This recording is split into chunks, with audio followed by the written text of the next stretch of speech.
हे बघा, आता आपण आंबा शिजवून त्याचा चांगलासा गर काढून घेतलेला आहे. आता ह्याच्यात थोडं पाणी मिक्स करूया.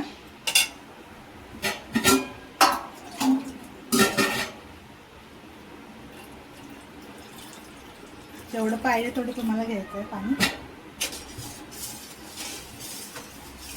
पल्प एकदम घट्ट झालाय.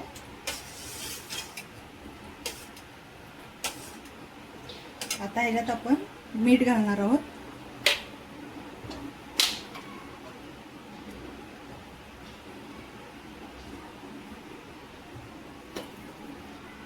त्याच्यानंतर वेलची पावडर, त्याच्यानंतर भाजलेल्या जिऱ्याची पावडर आहे.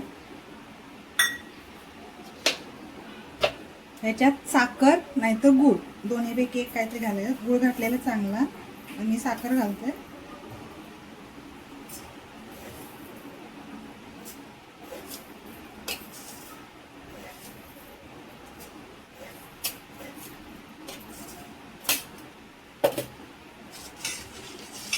चांगलं ढवळून घ्यायचं.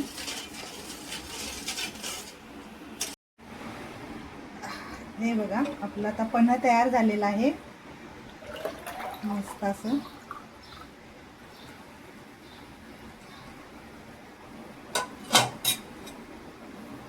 याच्यावर थोडं जिरा पावडर टाकूया.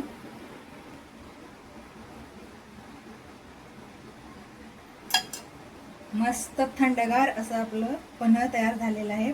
पोटासाठी अतिशय उत्तम पौष्टिक असं आहे. जर काही रेसिपी तुम्हाला आवडली असेल, लाईक, सबस्क्राईब, शेअर करा. बेल आयकॉनवर जाऊन क्लिक करा आणि कमेंट करून मला नक्की कळवा.